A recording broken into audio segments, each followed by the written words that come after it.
El silencio en la notaría era ensordecedor.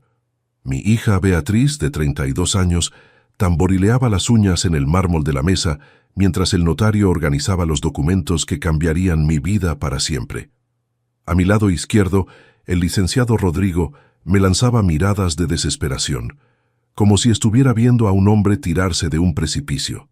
Al lado derecho, mi única hija sonreía con una satisfacción que cortaba más profundo que cualquier cuchillo. «Papá, vas a ver cómo vas a estar mejor así», dijo ella, arreglándose el cabello rubio que yo había pagado para alisar en los mejores salones de Ciudad de México por años. «Ya no tienes que preocuparte por nada. Yo me encargo de todo».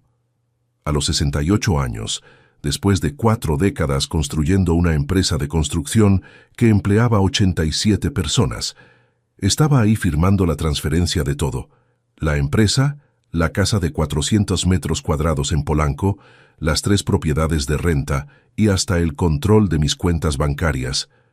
Todo para una hija que, a los 32 años, nunca había trabajado un día en su vida. Mis dedos temblaban sosteniendo la pluma, no de nerviosismo, sino de una mezcla de tristeza y coraje que un hombre de mi edad no debería sentir. Era como si cada firma fuera un pedazo de mi dignidad siendo arrancado. El lic.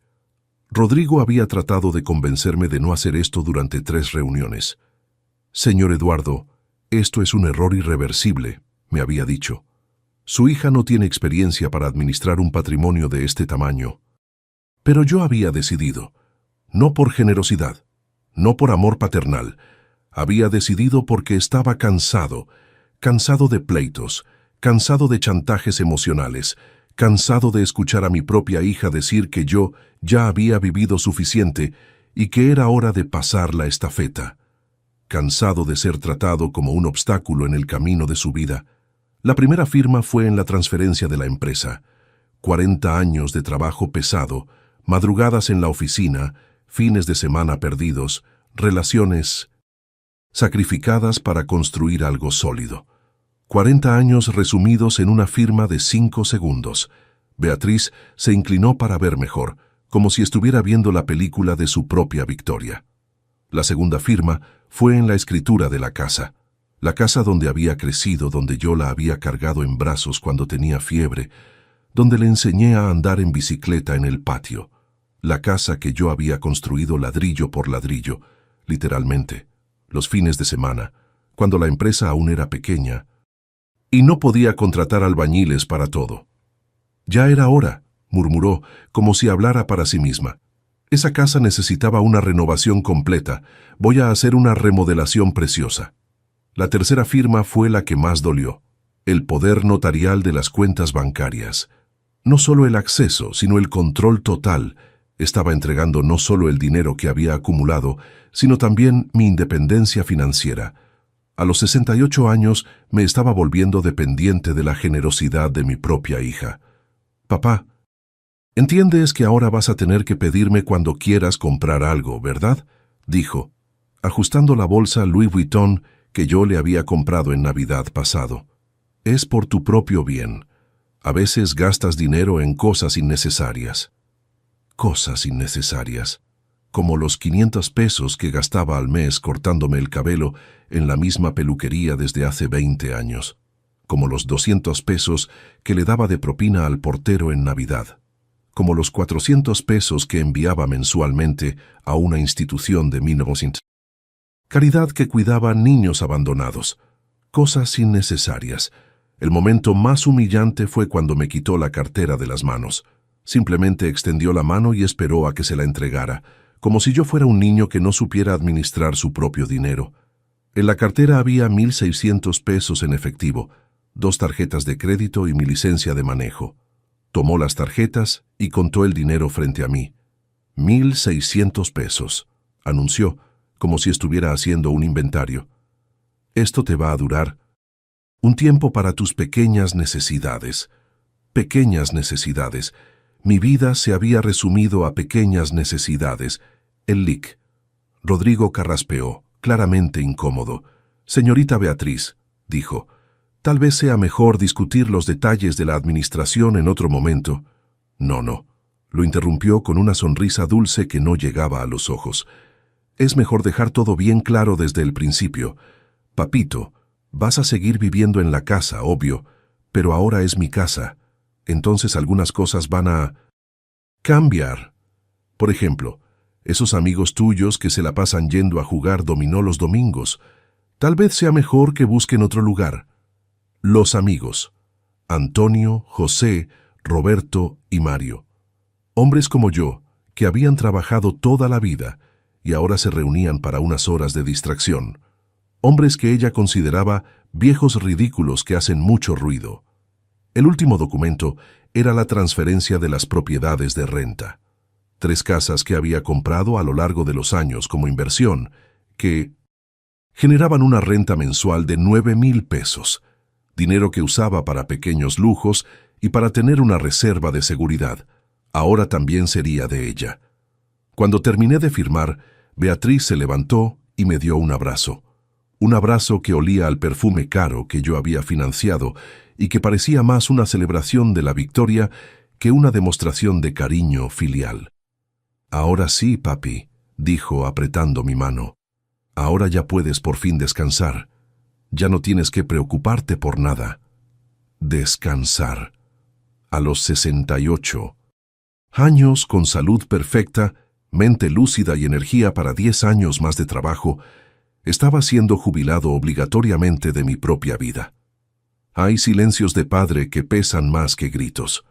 Y mientras caminaba para salir de esa notaría, con Beatriz a mi lado hablando sobre los planes de remodelación de la casa y de modernización de la empresa, sentía el peso de todos los años en que había tragado faltas de respeto, aceptado chantajes y financiado la ingratitud en nombre del amor paternal. Pero, si ella pensaba que había ganado el juego, no tenía idea de lo que estaba por venir. Porque un hombre no construye un patrimonio de ese tamaño siendo ingenuo. Y a los 68 años, yo todavía tenía algunas cartas bajo la manga que mi querida hija nunca se imaginó que existían. ¿Cuántas veces un padre se traga el llanto para parecer fuerte? ¿Cuántas veces acepta ser tratado como un estorbo para no arruinar la relación familiar? Ese día, caminando para salir de la notaría, finalmente entendí que había una diferencia entre ser padre y ser idiota. Y esa diferencia estaba a punto de volverse muy clara para Beatriz. Si ya sentiste que una vida entera de trabajo como padre valía menos que un capricho momentáneo de tu hijo, quédate conmigo hasta el final de esta historia. Porque lo que pasó después de esa tarde en la notaría me enseñó que un hombre solo pierde la dignidad cuando acepta ser tratado como banco, no como padre. Suscríbete al canal para no perderte los próximos relatos. Hay muchos padres por ahí que necesitan escuchar esto. Antes de continuar, si te gustan relatos reales como este, de historias que muestran que nunca es tarde para que un hombre recupere su valor, suscríbete al canal y activa la campanita, porque aquí no cuento historias de víctimas, cuento historias de hombres que decidieron reaccionar. Mi nombre es Eduardo Santos, tengo 68 años y necesito regresar un poco en el tiempo para que entiendan cómo llegué a esa notaría firmando mi vida entera para una hija que me trataba como si fuera un cajero automático con piernas, no un padre que dedicó 4 décadas para construir todo lo que se estaba llevando en una tarde, porque esta historia va a hacer que muchos padres reconsideren lo que están aceptando en nombre del amor familiar. Nací en 1955, en una familia humilde de Puebla. Mi papá, Antonio Santos, era albañil, y mi mamá, Concepción, lavaba ropa ajena para complementar el ingreso. Desde los 12 años, ayudaba a mi papá los fines de semana cargando bultos de cemento y aprendiendo que el dinero no caía del cielo, sino que venía del sudor de la frente y del callo en la mano. A los 18 años, me mudé a Ciudad de México con 600 pesos en la bolsa, equivalente hoy a unos 4,000 pesos, y el sueño de construir algo más grande que una vida de empleado. Viví en un cuarto de vecindad en la Doctores por 3 años, trabajando de albañil durante el día y estudiando contabilidad en la noche en una escuela del gobierno. En 1977, A los 22 años, conocí a Elena en la fila del banco. Tenía 19 años, cabello negro rizado y una sonrisa que iluminaba cualquier ambiente. Era hija de un comerciante español y trabajaba como secretaria en una pequeña empresa de importaciones. Noviamos 2 años, nos casamos en 1979 y en 1980 conseguí mi primer crédito para abrir Santos Construcciones. Los primeros años fueron duros, muy duros. Me levantaba a las 5 de la mañana, trabajaba en las obras hasta las 6 de la tarde y aún pasaba noches en casa, haciendo presupuestos, pagando cuentas y buscando nuevos clientes. Elena trabajaba conmigo, encargándose de la parte administrativa mientras yo estaba en el campo. Éramos un equipo, una pareja, que construía algo juntos. Beatriz nació en 1991, cuando tenía 36 años, y la empresa finalmente estaba despegando. En ese momento, tenía 6 empleados, y estaba construyendo 3 casas al mismo tiempo. Elena había dejado de trabajar para cuidar a nuestra hija, y yo estaba determinado a darle a esa niña todo lo que yo nunca había tenido, y se lo di. Virgen Santa, ¿cómo se lo di? Cuando Beatriz tenía 5 años, compré la casa en Polanco, una casa de 400 metros cuadrados, con alberca, asador y un patio donde podía jugar con seguridad. Yo mismo supervisé cada detalle de la construcción porque quería que mi hija creciera en un lugar digno. Cuando tenía 7 años, la inscribí en la escuela privada más cara de la zona, colegiatura que en esa época costaba más que el salario de 2 albañiles, pero la pagaba sin chistar.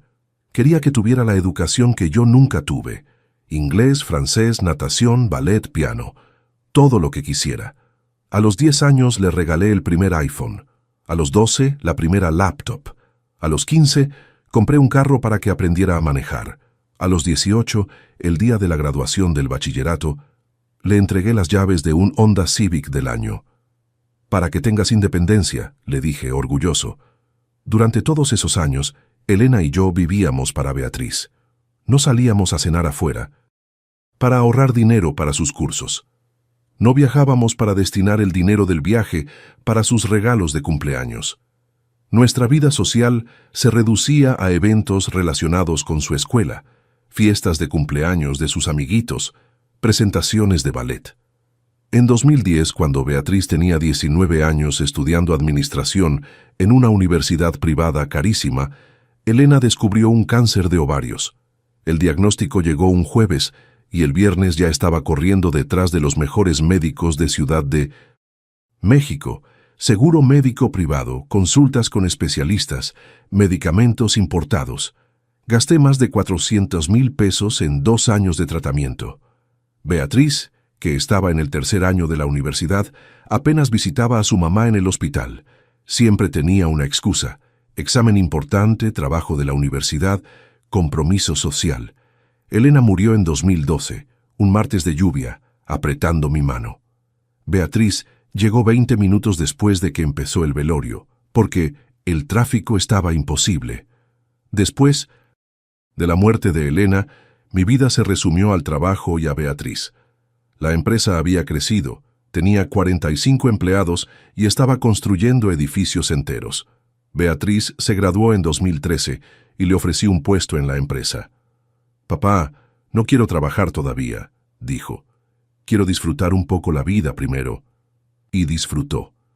Viajes a Europa costeados por mí, cursos de idiomas en otros países, ropa de marca, carros nuevos cada 2 años, departamento rentado en La Condesa porque quería tener independencia. Pero no podía pagar renta todavía. En 2018, a los 27 años, finalmente aceptó trabajar en la empresa. Puesto de coordinadora, sueldo de 30,000 pesos, horario flexible y ninguna exigencia real de resultados.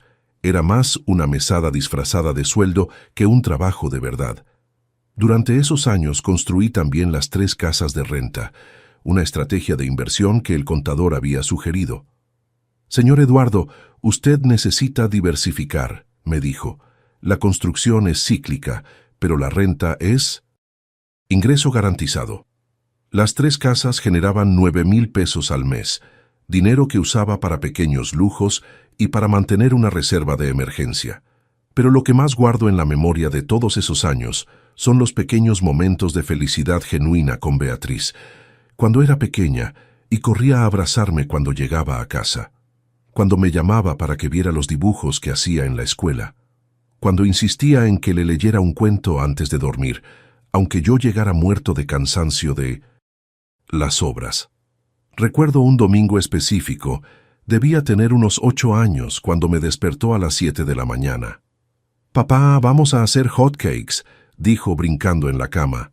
Pasamos toda la mañana en la cocina, ella mezclando los ingredientes y yo fingiendo que no sabía hacer nada para que se sintiera importante. Comimos hotcakes chuecos y quemados y nos reímos hasta que nos dolió la panza. También recuerdo su primer día de clases. Tenía 6 años y estaba nerviosa. Agarró mi mano hasta la puerta del salón y dijo, «Papá, ¿vas a estar aquí cuando salga?» Le prometí que sí, y pasé 4 horas esperando en el carro, trabajando en el celular, solo para estar ahí cuando saliera. Cuando cumplió 16 años, organicé una fiesta para 80 personas. Renté un salón, contraté banda, buffet completo. Costó más de 60,000 pesos, pero ver su sonrisa valió cada centavo. Ese día me presentó a sus amigos como mi papá, que es el mejor del mundo. Pero las cosas empezaron a cambiar cuando entró a la universidad. Los amigos nuevos, el ambiente diferente, la idea de que tenía derecho a ciertas cosas simplemente por ser mi hija. Las conversaciones en casa se volvieron menos frecuentes. Los abrazos, más rápidos. Las peticiones de dinero, más frecuentes. En 2015, cuando tenía 24 años, pidió 100,000 pesos para invertir en un curso de especialización en el extranjero. Transferí el dinero sin cuestionar. Descubrí después, por casualidad, que había usado el dinero para financiar 3 meses de vida en Miami, con las amigas. En 2017, necesitaba 160,000 pesos para una inversión muy buena que una amiga le había recomendado. Era una boutique de ropa femenina en la Roma Norte. La boutique quebró en 8 meses, pero el dinero ya se había ido. En 2019 se casó con Ricardo, un muchacho de familia rica que trabajaba en el banco del papá. La ceremonia costó 360,000 pesos. Luna de miel en Europa, 90,000 pesos. «Es solo una vez en la vida, papá», dijo cuando cuestioné los montos. Pero el matrimonio duró apenas 2 años. En 2021 se divorció y regresó a casa. «Necesito un tiempo para organizarme», dijo. Un tiempo que se convirtió en 2 años de dependencia total. Ricardo se había quedado con el departamento de la pareja y ella no tenía ahorros propios. Fue en esa época cuando las cosas realmente se agriaron. Beatriz, a los 30 años, regresando a casa de los papás, en este caso del papá, ya que Elena había muerto, con una sensación de fracaso que transfería hacia mí, como si que la vida no hubiera resultado bien fuera culpa mía. Los pleitos empezaron pequeños. Yo cuestionaba los gastos excesivos de ella en la tarjeta de crédito. Ella respondía que yo era controlador y no entendía las necesidades de una mujer moderna. Yo sugería que buscara un trabajo fuera de la empresa. Ella decía que yo no valoraba su trabajo. Pero la gota que derramó el vaso fue en diciembre de 2022. Beatriz había gastado 50,000 pesos en una tarjeta de crédito corporativa de la empresa para compras navideñas. Cuando cuestioné, explotó.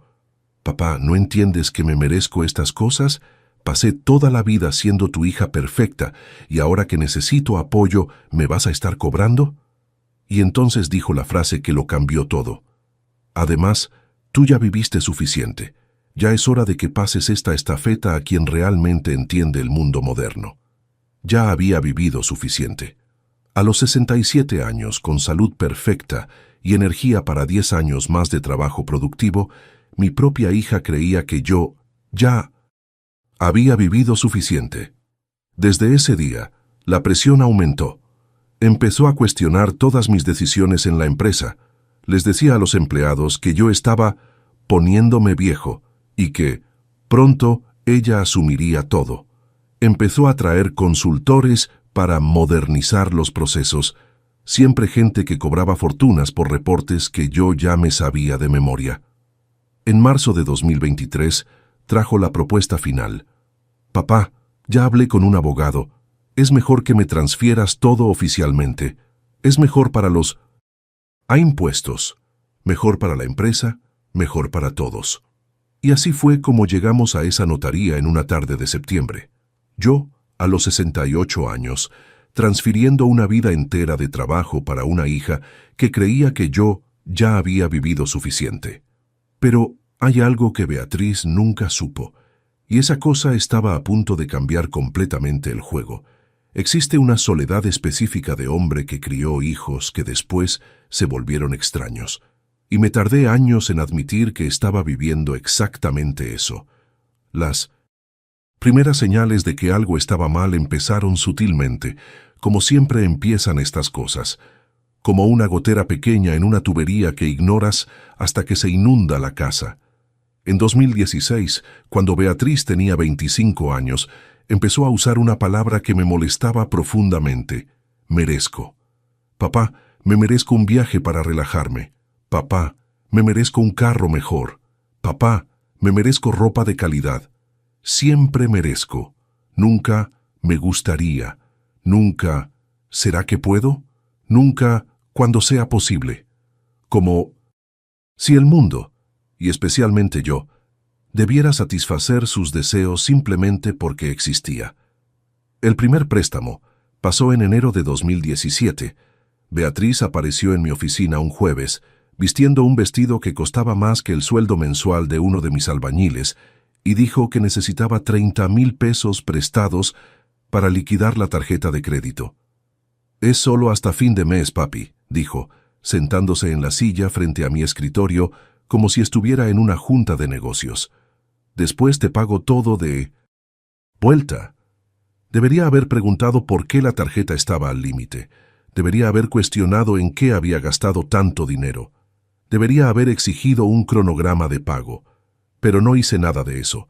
Transferí los 30,000 pesos en el momento, porque en mi cabeza un papá siempre socorre a una hija en dificultades.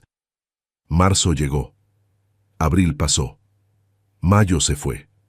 El dinero nunca regresó, y cuando mencioné el tema, Beatriz me miró con una expresión de genuina sorpresa, como si no recordara el préstamo. «Ah, papá, eso», dijo, viendo el celular sin ni siquiera levantar los ojos. «Pero tú no necesitabas ese dinero de todas formas, ¿no? Y yo estaba en una situación difícil».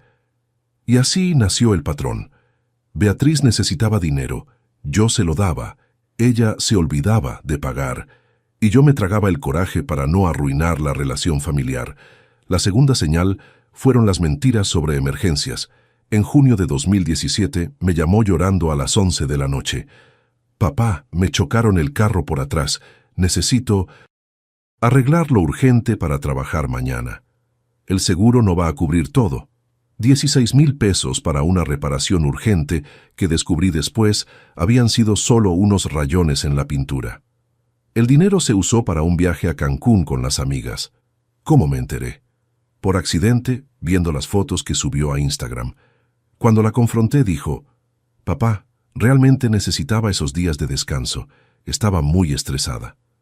La tercera señal fue que empezó a cuestionar mis gastos personales. En agosto de 2017, me compré un reloj nuevo. No era nada extravagante, un Citizen de 2,400 pesos, pero era un regalo que me di por los 40 años de la empresa. «Papá, ¿no crees que te estás volviendo consumista?», dijo cuando vio el reloj. «¿2,400 pesos en un reloj? Podrías haber comprado uno de $400 que hacía la misma función». Yo, que acababa de darle 16,000 pesos para arreglar rayones en la pintura, estaba siendo llamado consumista por comprarme un reloj de 2,400 pesos. La cuarta señal fue que empezó a traer al novio Ricardo para opinar sobre las decisiones de la empresa. Ricardo, que en esa época trabajaba en el banco del papá y nunca había pisado una obra en su vida, empezó a aparecer en las juntas ofreciendo insights sobre cómo modernizar Santos Construcciones. Señor Eduardo, decía con esa sonrisa de vendedor, el futuro de la construcción está en la digitalización. Necesitan invertir en tecnología. Tecnología. Para una empresa que construía casas populares, donde lo que importaba era precio bajo y calidad básica. Pero Beatriz lo apoyaba en todo, como si fuera un genio de los negocios. La quinta señal fue cuando empezó a hablarme como si fuera empleado de ella. En noviembre de 2017, durante una reunión con un cliente, me interrumpió a la mitad de una explicación sobre cronograma de obra. En realidad, dijo, lo que mi papá está tratando de decir es... Y reexplicó exactamente lo mismo que yo estaba diciendo, solo que con palabras diferentes. El cliente se confundió. Yo me sentí humillado, y ella actuó como si hubiera salvado la situación. La sexta señal fue que empezó a comentar mi edad como si fuera una discapacidad. El papá a veces se olvida de las cosas, les decía a los empleados cuando yo cambiaba alguna decisión. La edad, ¿verdad? Como si a los 62 años estuviera senil. Cuando cuestionaba esas palabras respondía, «Papá, solo estaba explicando que tienes mucho trabajo y a veces te confundes. Es normal». La séptima señal fue cuando empezó a proteger a los empleados de mí. Si yo le llamaba la atención a alguien por un trabajo mal hecho, ella aparecía después para suavizar el regaño. «No le hagas caso a mi papá», la escuché diciéndole a Juan, nuestro maestro de obra de 15 años. «Está en una etapa difícil. Haz como que escuchaste y sigue trabajando normal». Una etapa difícil. Estaba en una etapa difícil porque exigía calidad en el trabajo. La octava señal fue cuando empezó a cuestionar mi capacidad para manejar. En diciembre de 2017, después de 45 años manejando sin un accidente, sugirió que yo tal vez debería dejar de manejar de noche. «Es peligroso para hombres de tu edad, papá», dijo. «La vista ya no es la misma». Mi vista estaba perfecta. Me había hecho examen oftalmológico 3 meses antes y tenía 100% de capacidad visual. Pero para ella, yo era un viejo peligroso al volante. La novena señal fue que empezó a tomar decisiones en la empresa sin consultarme. En enero de 2018, descubrí que había despedido a 2 empleados y contratado una consultora de recursos humanos que cobraba 10,000 pesos mensuales. «Papá, estabas muy ocupado para preocuparte por esos detalles», explicó cuando cuestioné. «Solo lo resolví para no molestarte». La 10ª señal fue cuando empezó a recibir proveedores sin mi presencia y a aprobar presupuestos sin discusión. «Para agilizar el proceso», decía. Pero yo notaba que los precios siempre estaban más altos de lo normal. La 11ª señal fue cuando cambió la contraseña del sistema de la empresa por mayor seguridad y se olvidó de darme la nueva contraseña. Estuve 3 días sin poder entrar a mi propio sistema. «Perdón, papi, se me olvidó completamente», dijo cuando me quejé. «La nueva contraseña es tu fecha de nacimiento más 123. Algo fácil para que te acuerdes. Fecha de nacimiento más 123. Como si fuera un niño que necesita contraseñas simples para no olvidarlas». La 12ª señal fue cuando empezó a excluirme de juntas importantes. «Para no cansarte». «Papá», decía, «yo resuelvo y después te actualizo». Las actualizaciones nunca llegaban. Me enteraba de las decisiones por los empleados o por casualidad. La 13ª señal fue cuando empezó a cuestionar mis relaciones personales. Los domingos con mis amigos jugando dominó se volvieron mucho ruido y olor a cigarro. Las salidas a cenar con conocidos se volvieron gastos innecesarios. «Papá, ¿no crees que deberías quedarte más en casa?», preguntaba. «Aprovechar para descansar». Descansar. A los 63 años ya quería que me jubilara de la vida social. La 14ª señal fue cuando empezó a monitorear mis gastos personales. «Papá, gastaste 600 pesos en el restaurante la semana pasada. ¿No te parece mucho?». 600 pesos en una cena con un cliente importante, mientras ella gastaba 4,000 pesos al mes en salón de belleza. La 15ª señal fue cuando trajo médicos para evaluar mi salud. «Es preventivo, papá», dijo. Los hombres de tu edad necesitan seguimiento más cercano. Los médicos me encontraron en perfecta salud física y mental, pero ella insistía en que debería hacer menos esfuerzo y delegar más responsabilidades. Y así, señal por señal, Beatriz fue construyendo la narrativa de que me estaba poniendo viejo, incapaz, obsoleto. Una narrativa que repetía tanto que hasta yo empecé a creer en algunos momentos. Pero lo que no sabía es que un hombre no construye una empresa de 87 empleados sin desarrollar un instinto agudo para detectar traición. Y, aunque me tragaba todas esas señales en nombre de la paz familiar, estaba guardando cada detalle en la memoria, porque hay dolores que un hombre se traga por años, hasta que un día la garganta ya no aguanta más, y mi día se acercaba. ¿Cuántos padres por ahí están financiando su propia desautorización? ¿Cuántos están permitiendo que los hijos los conviertan en fantasmas de su propia vida? Estaba a punto de descubrir que nunca es demasiado tarde para que un hombre recuerde quién realmente es. ¿Qué queda de un hombre cuando hasta el respeto como padre le es negado? Esa pregunta me atormentó durante los 2 años más difíciles de mi vida, entre 2021 y 2023, cuando Beatriz transformó nuestra casa en una empresa de explotación emocional y financiera. Después del divorcio, cuando regresó a casa, temporalmente, nuestra dinámica cambió completamente. Ya no era el papá que acogía a una hija con dificultades, era un huésped en mi propia casa, un banco humano que debería estar disponible 24 horas al día para resolver sus problemas. La explotación financiera empezó sutil, como siempre. Papá, mi tarjeta está al límite. ¿Puedes transferirme 6,000 pesos solo para que no me quede con mal crédito? 6,000 se volvieron 10, 10 se volvieron 20.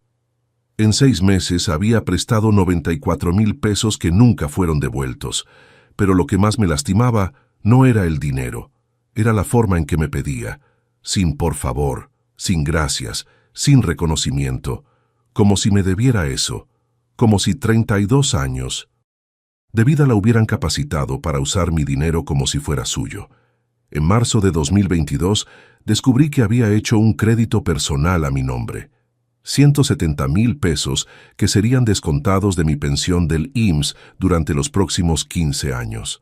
Cuando la confronté, dijo, «Papá, estaba desesperada. Y tú me ibas a ayudar de todas formas». Entonces pensé en solo adelantar el proceso. Adelantar el proceso. Había falsificado mi firma y comprometido mi pensión, pero en su cabeza solo estaba adelantando un proceso. Fue ahí cuando descubrí que no era solo dinero. Había usado mi nombre para abrir cuentas en 3 bancos diferentes. Había hecho tarjetas de crédito corporativas de la empresa a mi nombre.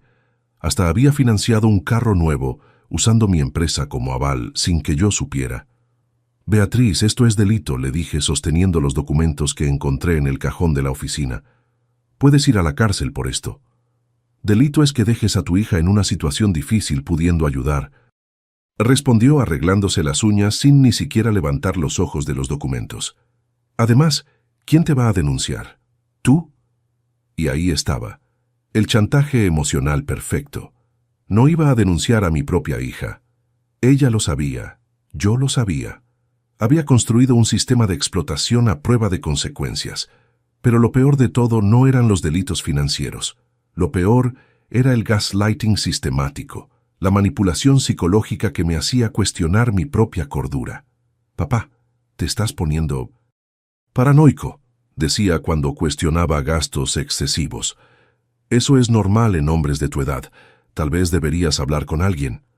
«Papá, ya vas contando esa historia por 3ª vez», decía cuando trataba de explicar algún punto sobre la empresa. «Has andado olvidándote mucho de las cosas». «Papá, estás exagerando», decía cuando me quejaba de su desconsideración. «Siempre has sido muy dramático». Dramático, paranoico, olvidadizo. Poco a poco, estaba construyendo la imagen de que yo era un viejo senil que ya no podía administrar su propia vida. La soledad que sentía en ese período era diferente a cualquier cosa que hubiera experimentado antes. No era la soledad de quien está físicamente solo, era la soledad de quien está siendo traicionado por la persona que más amaba en el mundo. La soledad específica de un hombre que construyó una vida entera para dar seguridad a alguien que estaba usando esa seguridad contra él.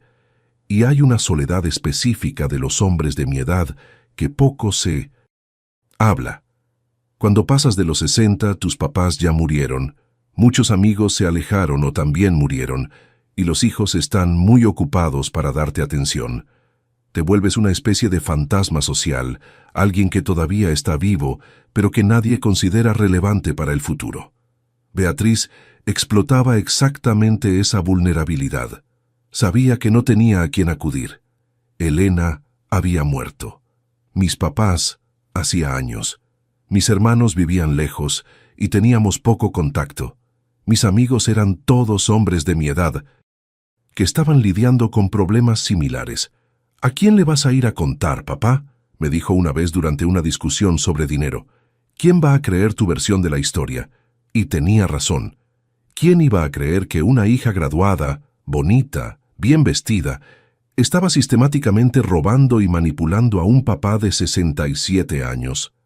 Para el mundo exterior, yo era un viejo regañón que no podía aceptar que su hija había crecido. La manipulación psicológica se intensificó cuando empezó a controlar mi rutina.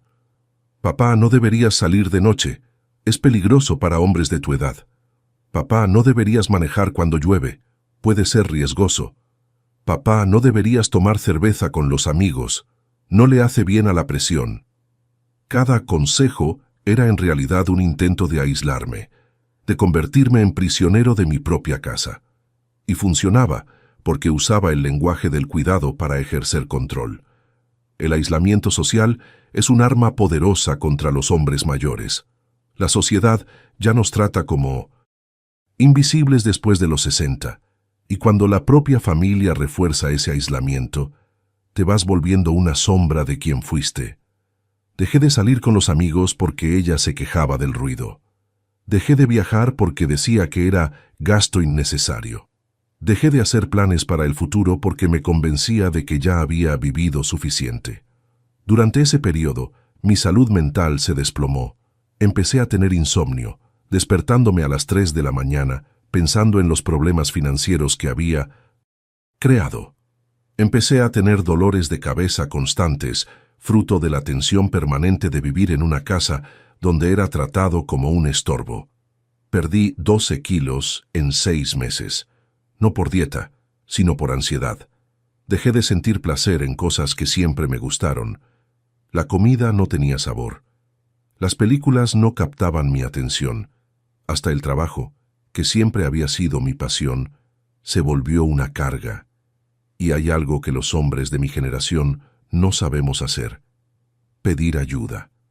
Fuimos criados para ser proveedores, para resolver problemas, para ser la roca de la familia. Admitir que estamos siendo manipulados por la propia hija va contra todo lo que aprendimos sobre ser hombres. ¿Cuántas noches pasé sin dormir, sentado en el sillón de la sala, mirando al techo y preguntándome dónde había fallado como papá? ¿Cuántas veces me cuestioné si Beatriz tenía razón, si realmente me estaba poniendo muy viejo para administrar mi propia vida? El momento más humillante pasó en diciembre de 2022, durante la cena de Navidad. Beatriz había invitado a algunos amigos a cenar a casa, y yo estaba sentado en la cabecera de la mesa, en el lugar que siempre había sido mío. A la mitad de la cena, se levantó e hizo un brindis. Quiero agradecerle a mi papá, que está aquí con nosotros. Pobrecito, se está poniendo viejito, pero todavía logra participar en nuestras celebraciones. Pobrecito, viejito, como si fuera una mascotita que mantenía por caridad. Los amigos de ella rieron con condescendencia, de esa forma que la gente se ríe cuando alguien habla de un anciano tierno. Y yo sonreí, me tragué la humillación y fingí que todo estaba bien. Después de esa cena, entendí que Beatriz ya no me veía como papá. Me veía como un obstáculo que necesitaba ser manejado hasta que desapareciera. Y la forma que había elegido para hacer eso era convertirme en una caricatura de viejo senil que necesitaba su supervisión para existir. Pero si pensaba que yo era un viejo senil, estaba a punto de descubrir que todavía había mucha pelea en este perro, porque un hombre puede aceptar muchas humillaciones en la vida, pero llega un momento en que necesita elegir entre la dignidad y la paz. Y estaba a punto de elegir la dignidad. Cuando un padre es traicionado por su propia sangre, la cicatriz atraviesa generaciones, pero a veces esas cicatrices también enseñan lecciones que no pueden aprenderse de otra forma, y la lección que estaba a punto de enseñarle a Beatriz sería una que jamás olvidaría. El mismo hombre que cargó al hijo en los hombros un día se ve sin piso donde pisar, pero a veces perder el piso es exactamente lo que necesitas para descubrir que puedes volar. Mi momento de claridad llegó un martes de agosto de 2023, a las 2:34 de la madrugada. Estaba acostado en la cama sin poder dormir, cuando escuché a Beatriz hablando por teléfono en el cuarto de al lado. La pared era delgada y estaba hablando muy fuerte, probablemente pensando que ya estaba dormido. «Mónica, es cuestión de tiempo», le decía a alguien del otro lado de la línea. «El viejo está completamente dependiente de mí. El año que viene asumo todo oficialmente». Viejo. Después de 68 años siendo Eduardo Santos, constructor, empresario, padre, me había resumido a el viejo. «Ya hablé con un abogado», continuó. «Vamos a hacer un poder general primero, después transferir todo. Ya no tiene discernimiento para administrar un patrimonio de este tamaño». Ya no tenía discernimiento. A los 68 años, con la mente más lúcida que muchos jóvenes de 30, ya no tenía discernimiento. Lo mejor de todo, se rió bajito, es que ni siquiera va a reaccionar. Pobrecito, está tan deprimido que acepta cualquier cosa. Va a afirmar todo sin ni siquiera leer. Pobrecito, deprimido, va a afirmar todo sin ni siquiera leer. En ese momento, acostado en la cama escuchando a mi hija planear cómo robarme todo lo que había construido en 40 años de trabajo, algo se rompió dentro de mí. No fue coraje, no fue tristeza, fue una claridad, helada, cristalina, que cortó a través de toda la manipulación emocional que había sufrido en los últimos 2 años. Yo no era un viejo senil, no era un pobrecito, no era una carga.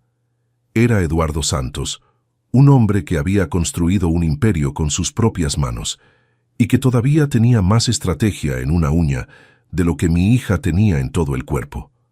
Me levanté de la cama en silencio, agarré un bloc de papel y empecé a escribir. Primero, hice una lista de todo lo que Beatriz no sabía sobre mi patrimonio. Después hice una lista de todo lo que había hecho mal financiera y legalmente. Por último, empecé a diseñar un plan. La primera cosa que no sabía era sobre la cuenta secreta que mantenía en Banco Azteca desde hacía 15 años. Una cuenta que solo yo y mi contador Carlos conocíamos. En esa cuenta yo depositaba 10% de todo lo que la empresa ganaba mensualmente. En 15 años, esa cuenta había acumulado 5.694.000 pesos. La segunda cosa era sobre las acciones de la constructora, que había transferido a una sociedad a nombre de Carlos 5 años atrás como estrategia fiscal. Beatriz pensaba que yo era dueño del 100% de Santos Construcciones. En realidad, yo era dueño de solo 60%. El otro 40% estaba registrado en una empresa que ni sabía que existía. La tercera cosa era sobre el seguro de vida, 10 millones de pesos que había contratado en 2015, con Carlos como beneficiario oficial, pero con instrucciones específicas sobre la distribución real del dinero. Si Beatriz pensaba que iba a heredar todo automáticamente, estaba completamente equivocada. La cuarta cosa era sobre las propiedades de renta. Pensaba que eran 3 casas. En realidad, eran 5. 2 estaban registradas a nombre de una empresa en Guadalajara que había abierto específicamente para blindar patrimonio. La quinta cosa era sobre los valores reales de la empresa. Beatriz pensaba que Santos Construcciones valía cerca de 16 millones de pesos. En realidad, con los contratos en curso, el inventario de materiales, los equipos y la cartera de clientes, la empresa valía por lo menos 30 millones de pesos. Pero lo que tampoco sabía era sobre su propia situación legal. Los créditos a mi nombre, las tarjetas de crédito, las firmas falsificadas, todo eso estaba documentado. Había guardado cada papel, cada comprobante, cada evidencia de los delitos que había cometido. Pasé toda la madrugada planeando. Primero, la dejaría ejecutar su plan. ¿Quería que firmara la transferencia de todo? Perfecto, firmaría. Pero solo descubriría lo que realmente había ganado al momento de tomar posesión. Segundo, prepararía mi salida estratégica. La cuenta secreta me daría seguridad financiera total. Las propiedades blindadas me garantizarían renta vitalicia. El seguro de vida protegería mis valores reales en caso de que me pasara algo. Tercero, documentaría todo. Cada delito, cada manipulación, cada evidencia de que me había coaccionado para hacer esas transferencias. Durante los días siguientes, empecé a ejecutar el plan. Llamé a Carlos y acordé un encuentro fuera de la ciudad. «Carlos, necesito contarte algo y no puedes contarle a nadie», le dije cuando nos encontramos en un restaurante en Querétaro. Carlos era mi contador desde hacía 20 años. Un hombre de confianza absoluta que ya había pasado por situaciones delicadas conmigo. Cuando le expliqué la situación, movió la cabeza con tristeza. «Eduardo, me di cuenta de que algo estaba mal», dijo. En las últimas reuniones, Beatriz estaba muy interesada en los detalles financieros. Hizo preguntas sobre cuentas que nunca había preguntado antes. ¿Sabe de la cuenta secreta? No, y no va a saber. Esa cuenta nunca apareció en ningún reporte que le di. ¿Y las sociedades? Ni se imagina que existen. Para ella eres dueño del 100% de la constructora. Perfecto. Mi plan estaba funcionando. En los días siguientes, fingí que estaba deprimido y confundido. Cuando Beatriz sugería que yo, tal vez debería delegar más responsabilidades, asentía con la cabeza baja. Cuando hablaba sobre modernizar la administración de la empresa, suspiraba y decía que probablemente tenía razón. «Papá, has estado tan cansado últimamente», dijo un jueves durante la cena. «Tal vez ya sea hora de que dejes de preocuparte por estas cuestiones administrativas». «Tal vez tienes razón», respondí, cortando la carne con movimientos lentos y deliberados.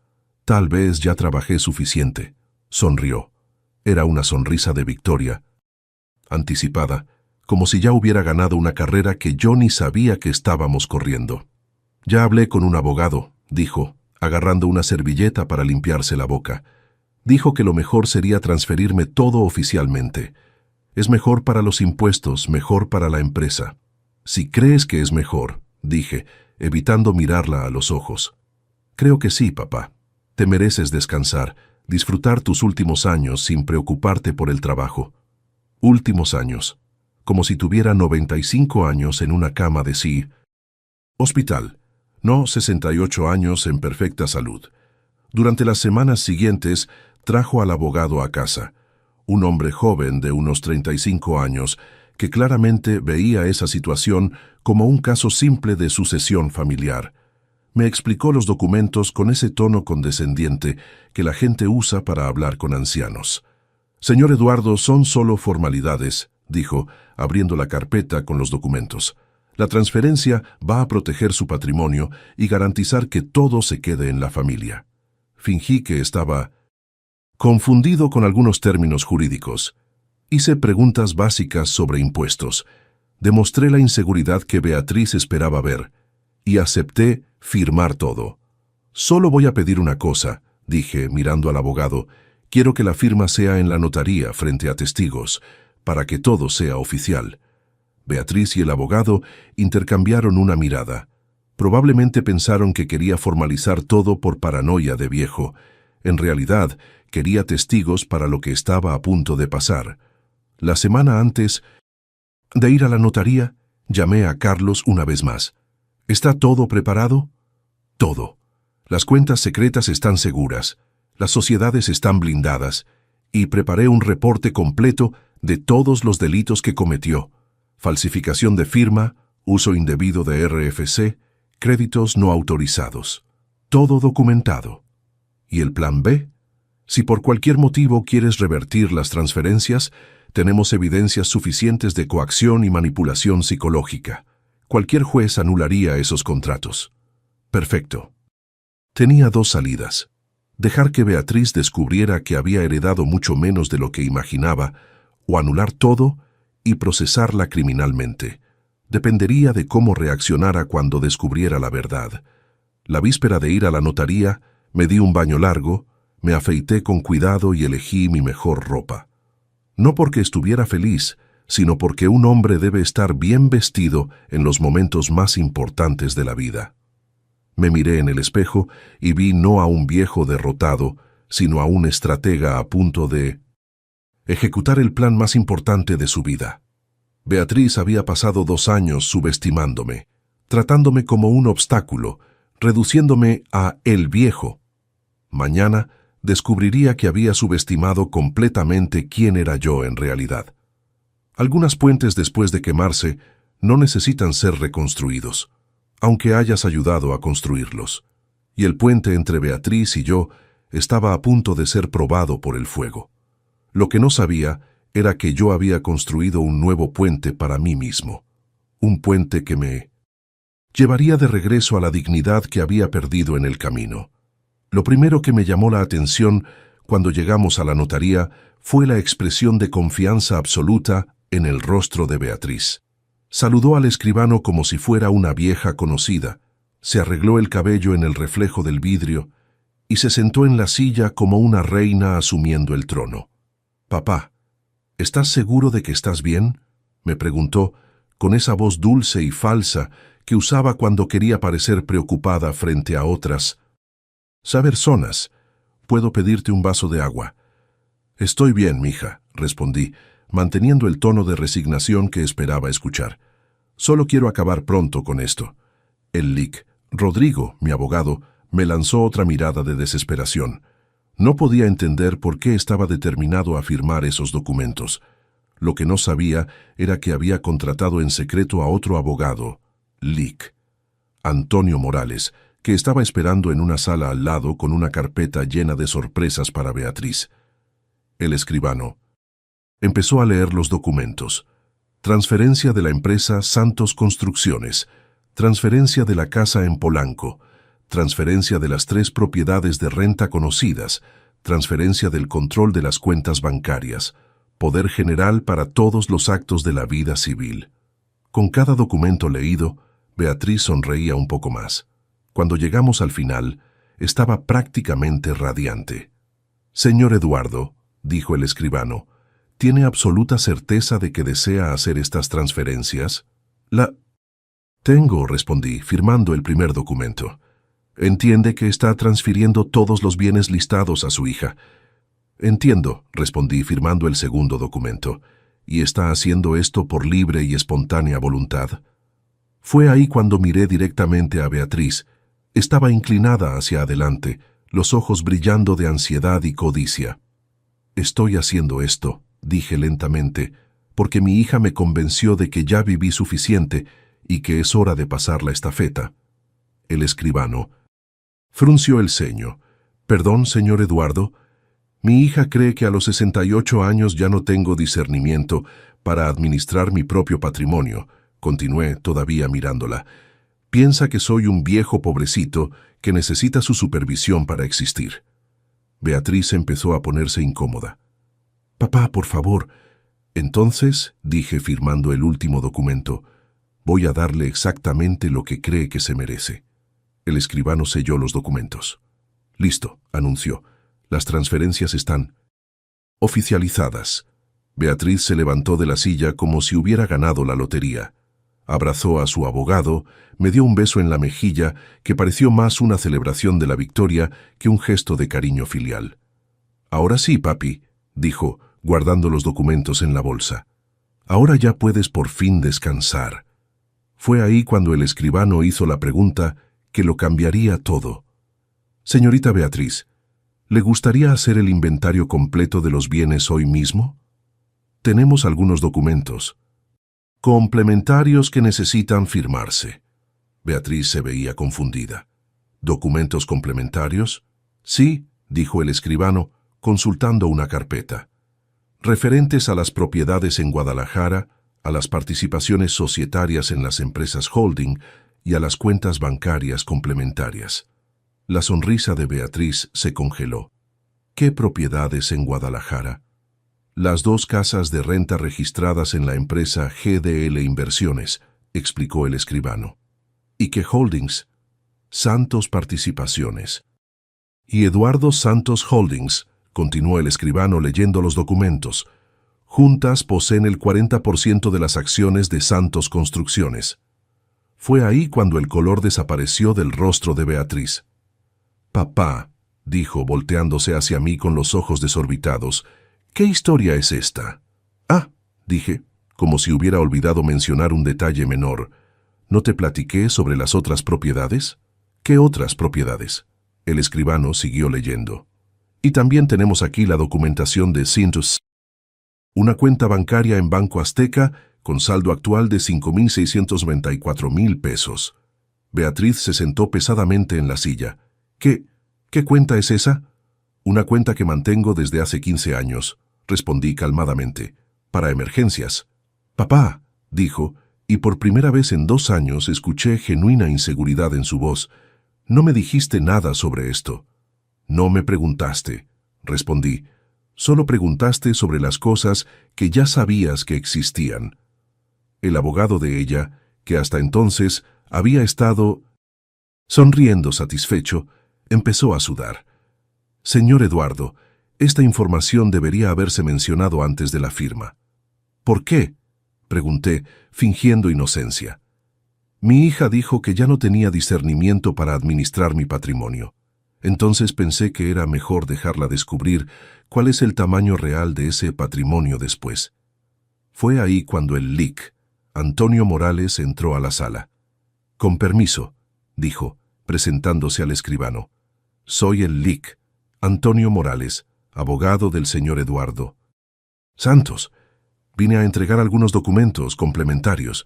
Beatriz me miró como si hubiera visto un fantasma. ¿Qué abogado? No me dijiste que tenías otro abogado. No me preguntaste, repetí. El LIC. Antonio abrió su carpeta y empezó a distribuir documentos sobre la mesa. Estos son los comprobantes de las operaciones financieras irregulares realizadas por la señorita Beatriz Santos en los últimos 2 años. Y entonces empezó la lectura que transformaría a Beatriz de victoriosa en acusada. Crédito personal de 170.000 pesos realizado sin autorización, usando el RFC del señor Eduardo Santos. Delito, falsificación de documento y fraude. El rostro de Beatriz se estaba poniendo blanco. Tarjetas de crédito abiertas a nombre de la empresa Santos Construcciones sin autorización del propietario, totalizando 254.000 pesos en deudas. Delito, uso indebido de documentos empresariales. Empezó a temblar. Transferencias no autorizadas de la cuenta empresarial a cuenta personal, totalizando 146.000 pesos en los últimos 6 meses.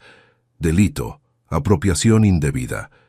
El abogado de ella estaba hojeando desesperadamente los documentos, como si buscara una salida jurídica que no existía.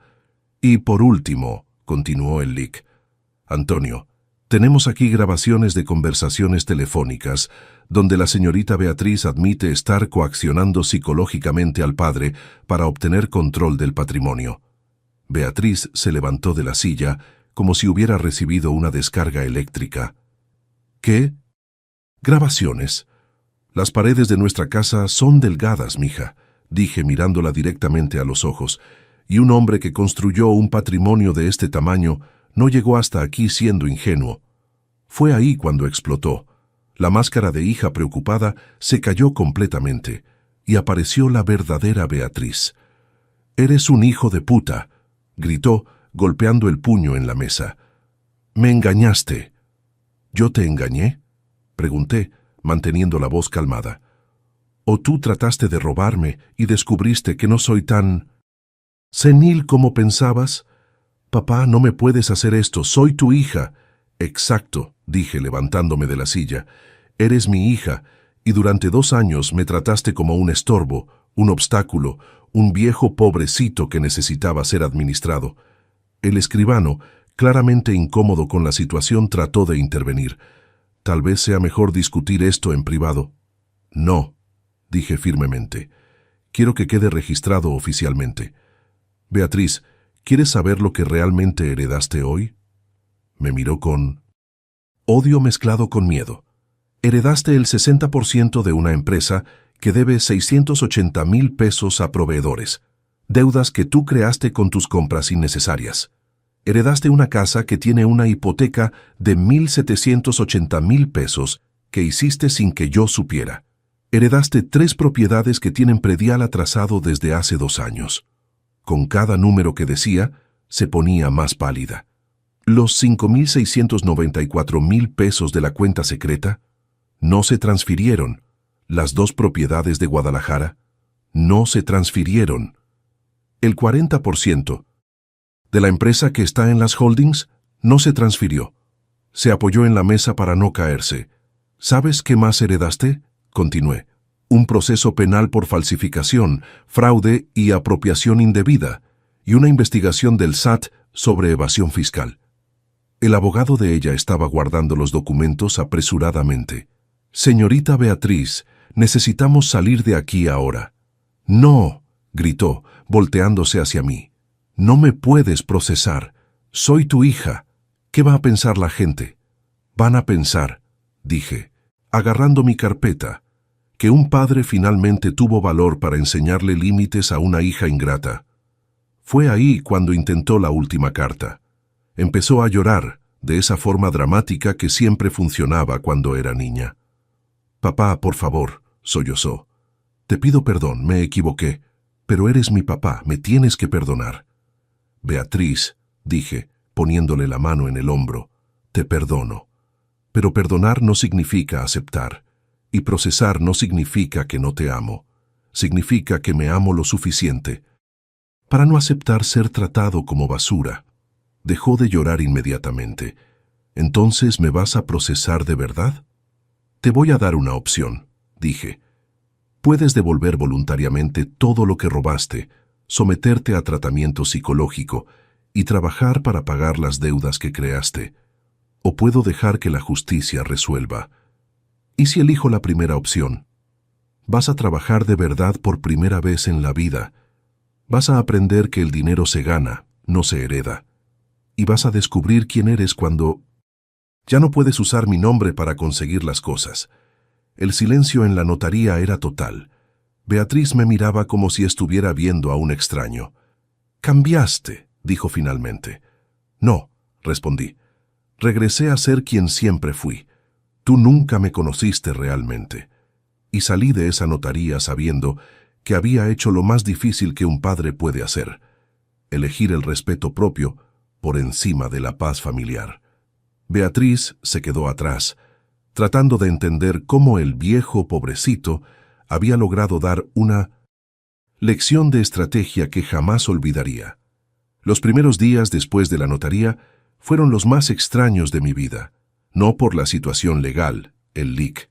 Antonio se estaba encargando de todo, sino por la sensación de haber recuperado algo que ni sabía que había perdido: mi identidad como hombre. Salí de esa notaría y, por primera vez en 2 años, no fui directo a casa. Me detuve en un bar cercano, pedí una cerveza helada y simplemente me quedé ahí sentado, procesando lo que acababa de pasar. No era alegría lo que sentía, era alivio. El alivio de un hombre que finalmente había dejado de aceptar migajas de su propia vida. La casa estaba en silencio cuando llegué. Beatriz había salido inmediatamente después de la reunión en la notaría, probablemente para procesar con su abogado el tamaño del lío en que se había metido. Caminé por los cuartos con una sensación extraña, como si estuviera conociendo el lugar por primera vez. Era mi casa. Había construido cada pared, elegido cada acabado, plantado cada árbol del patio. pero en los últimos 2 años me había sentido como huésped en mi propio hogar. Ahora, por primera vez en mucho tiempo, me sentía en casa. Esa primera noche, cociné para mí mismo. No porque Beatriz no estuviera ahí, sino porque quise. Hice un bistec a la plancha, arroz sencillo, frijoles, la comida más sabrosa que había comido en meses, porque estaba hecha sin tensión, sin miedo a quejas sobre el olor, sin prisa para no molestar los planes de nadie. Después de 1900 cenar, llamé a mis amigos, Antonio, José, Roberto y Mario, que ya no visitaban nuestra casa porque Beatriz había dejado claro que no eran bienvenidos. «Eduardo», dijo Antonio cuando contestó el teléfono. «¿Cómo estás? Hace tiempo que no hablamos». «Estoy bien», respondí. «De hecho, estoy mejor de lo que he estado en mucho tiempo. ¿Qué tal si regresamos con nuestro dominó de los domingos?» Hubo una pausa del otro lado de la línea. «Pero... ¿y Beatriz? ¿No le iba a gustar?» «Antonio», dije, sintiendo una sonrisa formarse en mi cara, mi casa, mis reglas. El domingo siguiente, por primera vez en 2 años, mi casa volvió a tener vida. 4 hombres en sus 70s, jugando dominó en la terraza, tomando cerveza, riéndose fuerte, diciendo tonterías. El tipo de tarde que Beatriz llamaba ruido innecesario de viejos. «Eduardo», dijo José a la mitad de una partida, «estás diferente». ¿Diferente cómo? Más presente. En los últimos tiempos, parecías estar siempre preocupado por algo. Tenía razón. En los últimos 2 años, aunque estuviera con ellos, mi mente siempre estaba en el siguiente regaño que recibiría de Beatriz, en la siguiente petición de dinero, en la siguiente humillación disfrazada de cuidado. «Tuve algunos problemas familiares», expliqué, «pero ahora ya están resueltos». «¿Problemas con Beatriz?», preguntó Roberto, porque todos notamos que no le caíamos muy bien. Era la primera vez que alguien verbalizaba lo que todos sabían. Durante 2 años, mis amigos habían sido educadamente alejados de mi vida, y yo había dejado que pasara. «Es una historia larga», dije, «pero lo importante es que ustedes están aquí ahora». Durante los días siguientes, empecé a redescubrir placeres simples que había abandonado. Volví a levantarme temprano no por obligación, sino porque quería aprovechar el día.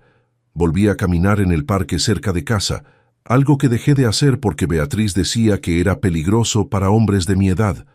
Una semana después de la notaría, Beatriz apareció en casa, no con la postura agresiva que esperaba, sino abatida, claramente derrotada. «Papá», dijo sentándose en el sillón de la sala, «necesitamos hablar». «Te escucho». Hablé con 3 abogados. Todos dijeron lo mismo. «Cometí delitos y tú tienes todas las pruebas». «Es cierto», suspiró profundamente. «¿Qué quieres que haga?»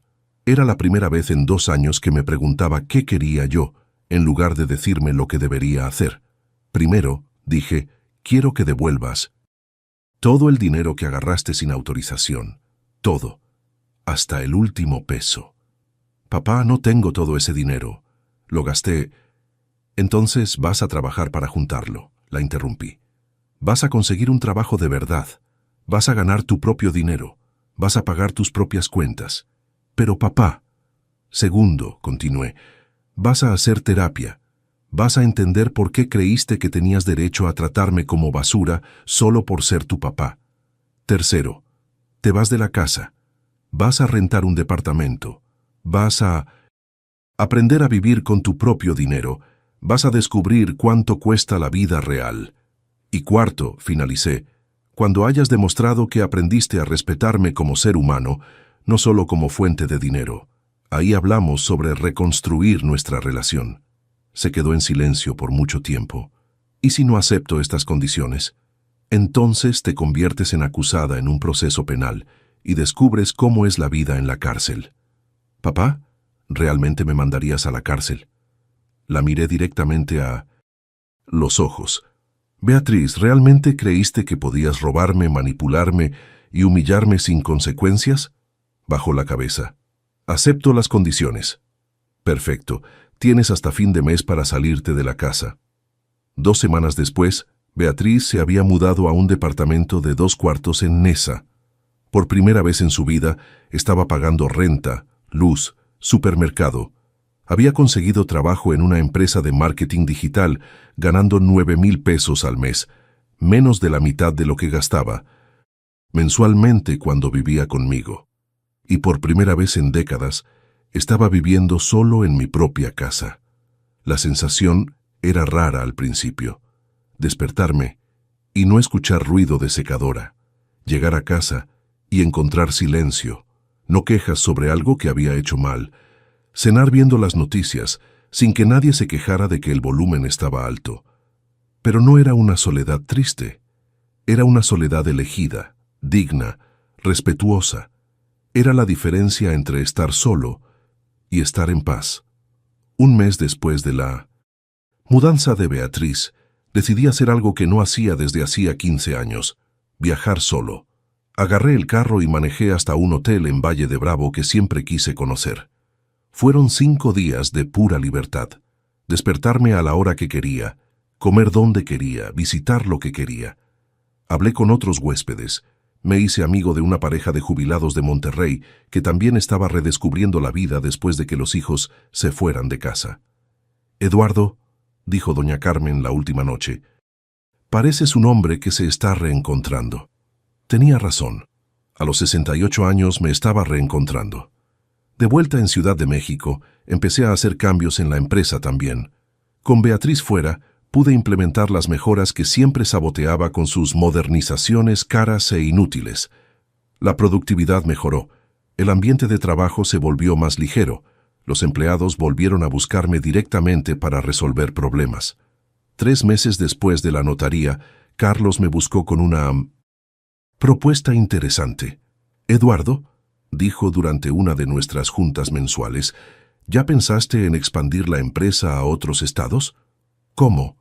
«Hay mucha demanda para construcción de vivienda popular en Guadalajara y en Monterrey. Con tu experiencia y el capital de las cuentas secretas, podrías abrir sucursales». Era una idea que nunca había considerado, porque Beatriz siempre saboteaba cualquier plan de crecimiento, diciendo que me estaba poniendo muy viejo para proyectos grandes. «¿Crees que a los 68 años tengo energía para eso?» «Eduardo», Carlos se rió, «tienes más energía ahora que en los últimos 2 años, y tienes más experiencia que cualquier joven empresario por ahí». Tenía razón. Sin la energía constante de tener que justificarme, defenderme y administrar crisis creadas por Beatriz, sentía una vitalidad que no sentía desde hacía años. 6 meses después de la notaría, inauguré la primera sucursal de Santos Construcciones en Guadalajara. A los 69 años, estaba expandiendo mi negocio en lugar de jubilarme de él. La relación con Beatriz se fue reconstruyendo lentamente, pero en bases completamente diferentes. Me llamaba una vez por semana, siempre educada, siempre respetuosa. Había empezado terapia y por primera vez estaba aprendiendo que el mundo no giraba alrededor de sus deseos. «Papá», me dijo en una de esas llamadas, «te quiero pedir perdón». «¿Por qué específicamente?»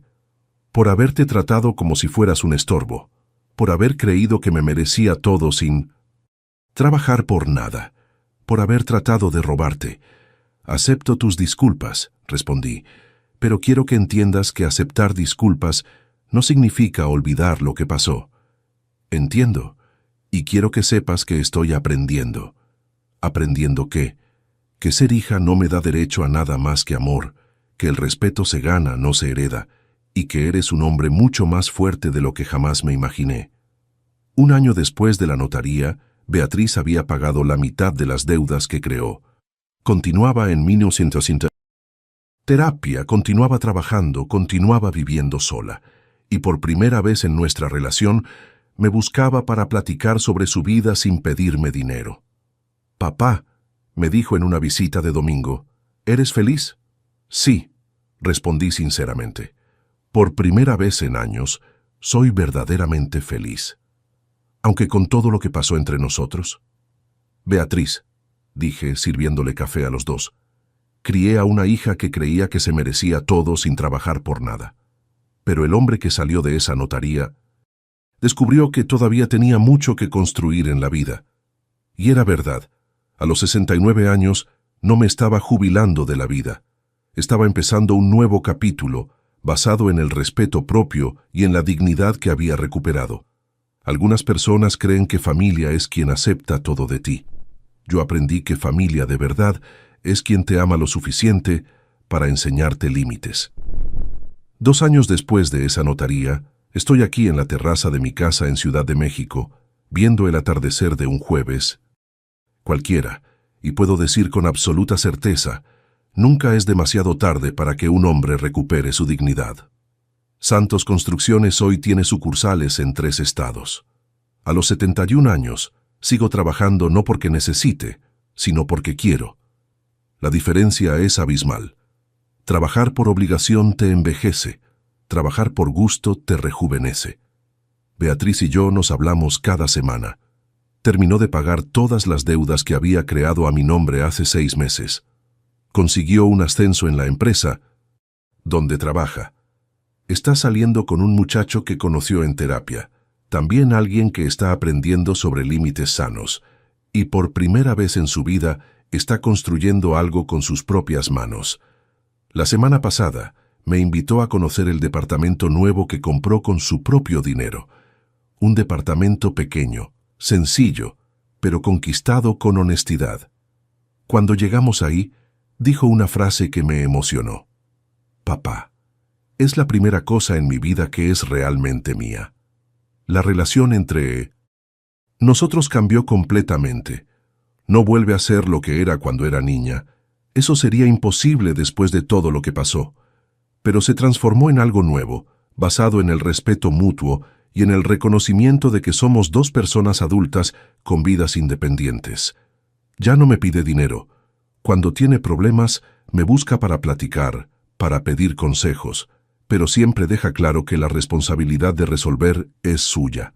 Y cuando yo tengo problemas, se ofrece a ayudar, no con dinero que no tiene, sino con tiempo, atención, presencia.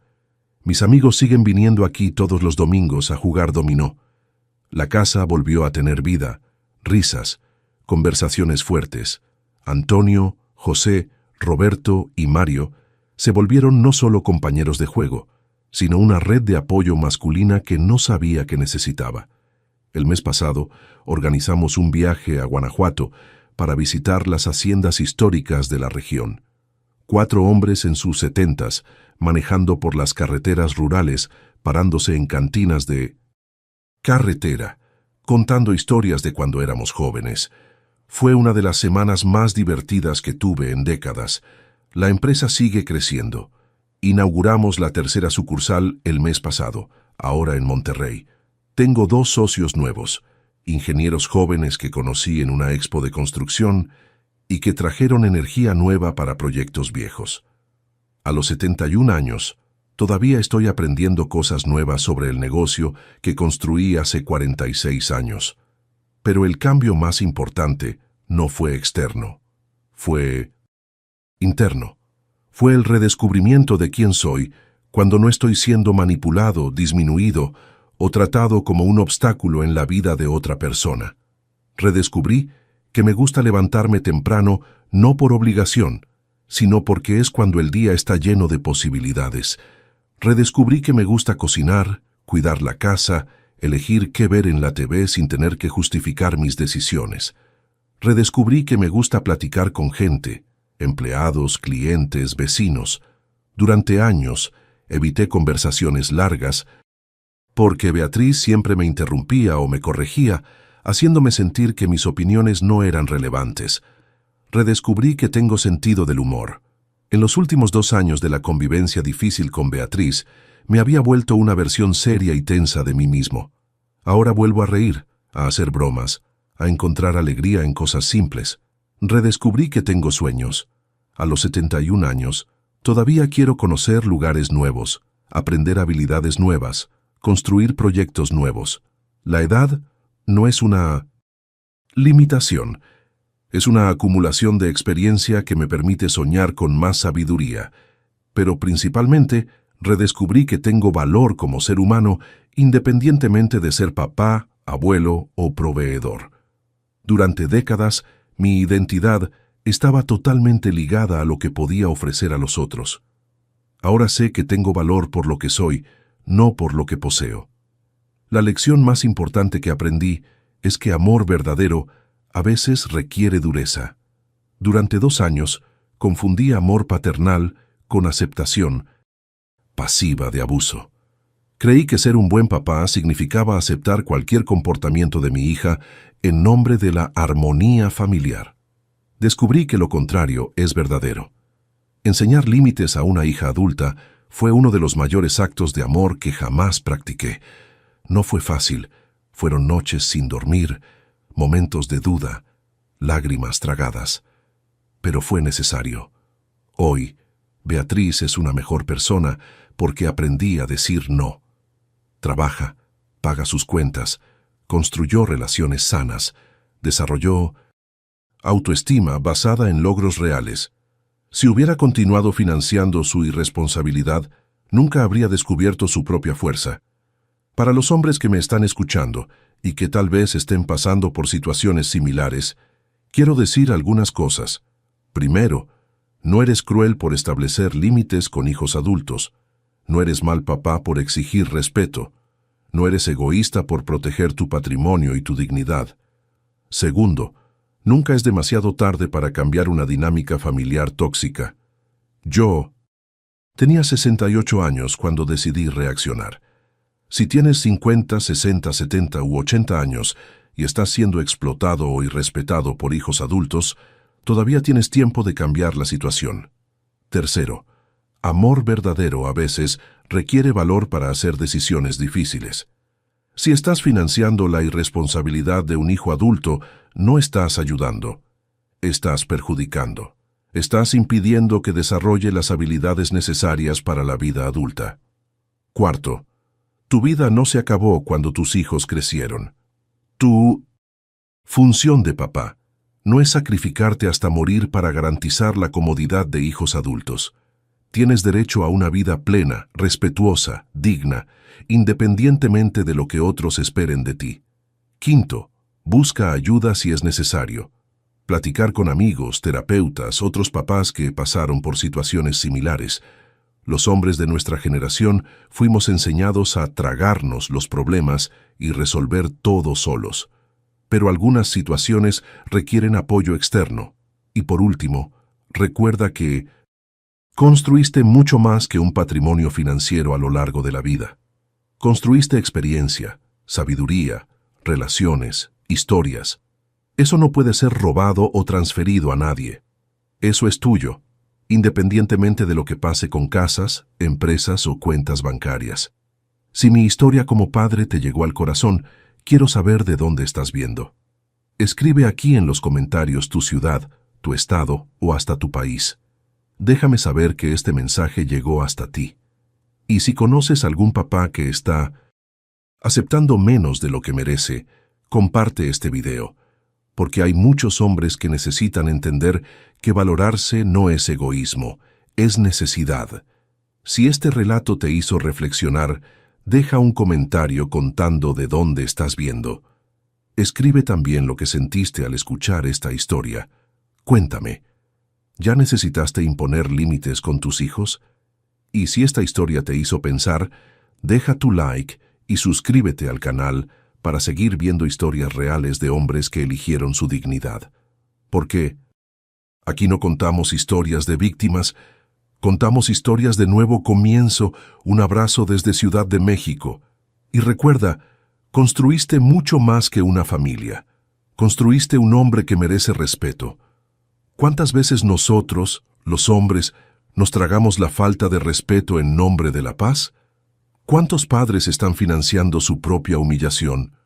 Aprendí a los 71 años que un hombre no necesita aceptar migajas de quien recibió un banquete de oportunidades, que ser papá no significa ser explotado y que nunca, pero nunca, es demasiado tarde para que un hombre se levante.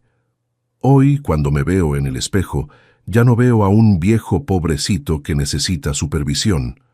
Veo a Eduardo Santos, 71 años, empresario, padre, amigo, hombre que eligió la dignidad cuando tuvo que elegir entre ser respetado y ser conveniente. Y si estás pasando por algo similar, que sepas que tu historia no tiene que terminar en la humillación. Puede terminar en la victoria de un hombre que decidió que se merecía algo mejor. Un abrazo, gente, y recuerden, el respeto que no exiges es el respeto que no recibes.